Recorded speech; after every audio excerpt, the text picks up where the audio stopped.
अस्सलाम वालेकुम। आज अक्टूबर की 29 तारीख है और ये रेननकुलस के सीड मैंने 20 सितंबर को लगाए थे। तकरीबन 38-39 दिन के बाद पहला सीड यहाँ पे जर्मिनेट होना शुरू हुआ है और उसके बाद एक स्पॉट में भी जर्मिनेट हो रहा है और उसके बाद एक यहाँ पे भी ये जर्मिनेट हो रहा है। तो ऐसा ऐसा इंशाल्लाह ये भी जर्मिनेट हो जाएंगे। तो अब जो टाइम आ गया है वो रेननकुलस के सीड लगाने का, ये बिल्कुल राइट टाइम है। आप नवंबर की 20-25 तारीख तक भी लगा सकते हैं। तो आज फिर नए सीड लगाते हैं, चले फिर स्टार्ट करते हैं।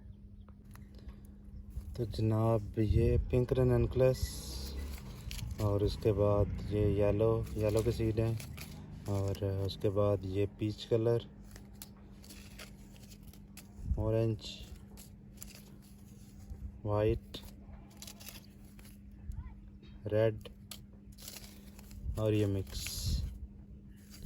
मैंने जब वो सीड लगाए थे तब भी कहा था मेरे पास बैकअप में सीड काफ़ी पड़ा हुआ है, तो मैं एक्सपेरिमेंट करता रहता हूँ। तो अब बिल्कुल राइट टाइम है, आप 20 नवंबर तक इसके सीड लगा सकते हैं। और साथ उस टाइम मैंने एस्टर लगाया था, एस्टर उस टाइम नहीं निकला। एस्टर को भी ठंड चाहिए होती है, तो साथ ये एस्टर के भी सीड है, एस्टर प्रिंसेस।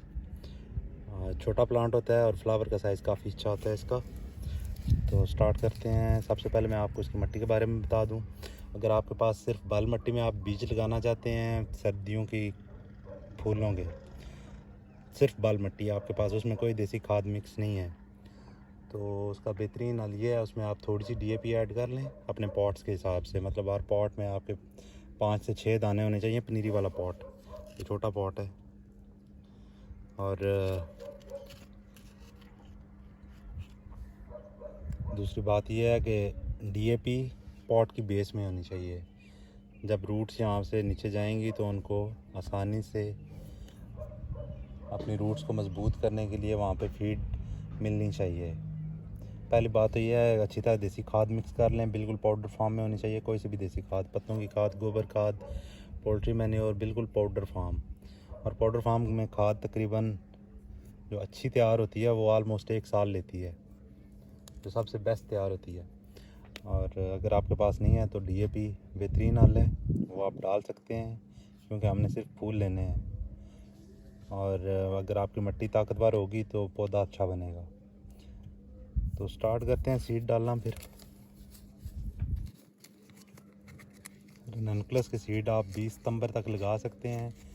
बेसिक जो बात है इसकी, इसको ठंडा टेम्परेचर चाहिए होता है।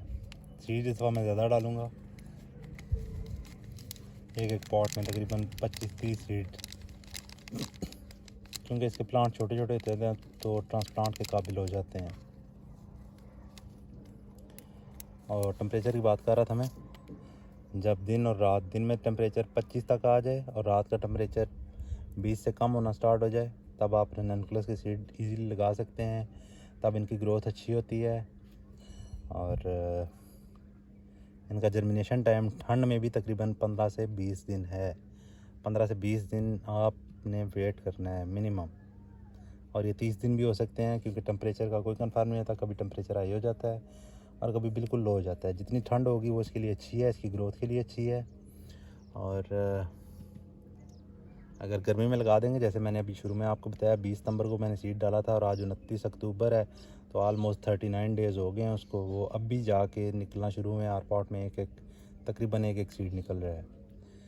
तो बार बार इसको पानी नहीं देना, पहला पानी अच्छे से दें। उसके बाद जब ये सॉइल बिल्कुल आपको फील हो टॉप से कि ये ड्राई हो रही है, तो हल्का सा शावर कर दें।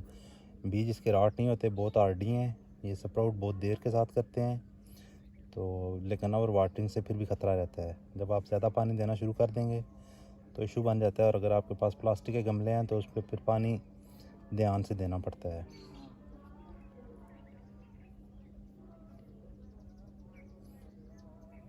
प्लास्टिक के गमले में नीचे से पानी ड्राई नहीं होता जल्दी।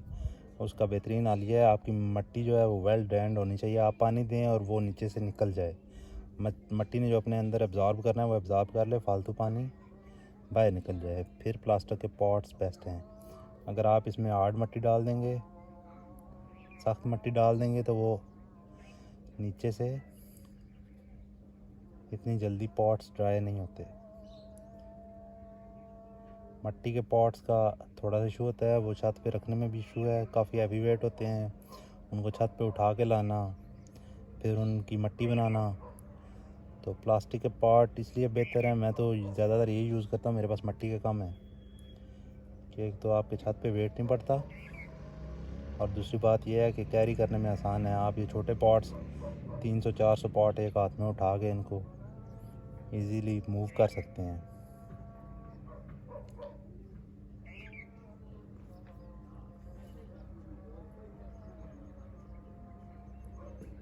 सीड थोड़े थोड़े गैप में होना चाहिए, और अगर आप सेपरेट कर सकते हैं तो बेशक ज़्यादा डाल दें, जुड़ भी जाएँ तो कोई इशू नहीं होता। सेपरेट करते हुए थोड़ा सा मसला बनता है, कुछ प्लांट्स जो हैं वो डैमेज हो जाते हैं। मैंने आपके सामने ये डाल दिए हैं सीड पॉट में, जैसा ये नज़र आ रहे हैं, और अभी भी मेरे हाथ पे काफ़ी सारा सीड है और मुझे दिल कर रहा है मैं इसी पॉट में डाल दूं, लेकिन ज़्यादा नहीं डालूँगा। ये मिक्स कलर में है, अब इसमें कौन सा निकलता है ज़्यादा वो मुझे कंफर्म नहीं है। बाकी जो कलर आपको मैंने दिखाया है वो मेरे पास अवेलेबल हैं, वो मेरे अपने ही हैं, तो वो मैंने सेपरेट रखे हुए थे। और मिक्स में भी आलमोस्ट यही कलर होंगे, और कुछ डबल शेड वाले हैं मिक्स में, मतलब एक ही पेटल पे आपका वो पिंक सा या पिंक या रेड और येलो मिक्स है, मतलब वो फायर वाली शेप सी आती है उसके फ्लावर में। आप पता नहीं वो कौन कौन से जर्मिनेट करते हैं और कौन कौन से नहीं करते। तो अभी बाकी सारे सीड लगा लूँ एंड पे, इनको कोकोपीट से कवर करना है हल्का सा, तो दिखाता हूँ आपको। तो जनाब ये मैंने सीड डाल दिया है, इसमें मिक्स है, यहाँ पे वाइट है, इस पॉट में पिंक है, वहाँ पे पीच कलर है, ये वाला ऑरेंज, और ना सॉरी ये वाला येलो और ये ऑरेंज है, और यहाँ पे रेड कलर, और ये आगे पॉट में मैंने एस्टर डाल दी है। तो अब इसको ऊपर से कोकोपीट से कवर करेंगे। कोकोपीट मॉइस्ट होनी चाहिए, जैसे कि आपके सामने है। तकरीबन हर पॉट पे इतनी कोकोपीट डालनी है, इससे ज़्यादा नहीं डालनी। कहीं पे गैप रह जाए तो आप उसको फिल कर सकते हैं। छोटा पनीरी वाला पॉट हो तो आलमोस्ट इतनी ही आती है उस पर।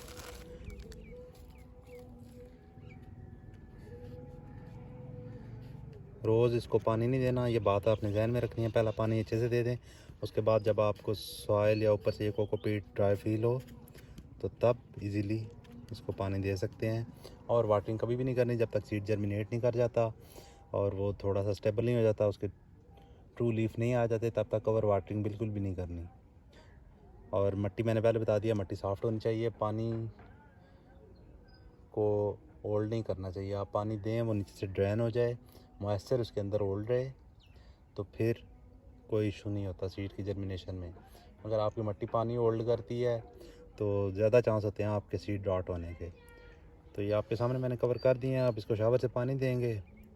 बाकी पॉट्स को भी मैं कवर कर लेता हूँ। तो इंशाल्लाह आप फिर मिलेंगे किसी नई वीडियो के साथ, और उम्मीद करता हूँ इनकी जर्मिनेशन अच्छी हो। तो इसका सेकंड पार्ट भी अपलोड करूँगा, फिर मैं जो पहले लगाए मैं उनका भी कर दूँगा, और इनका भी इंशाल्लाह एक साथ दोनों का। तब तक के लिए अल्लाह हाफ़िज़।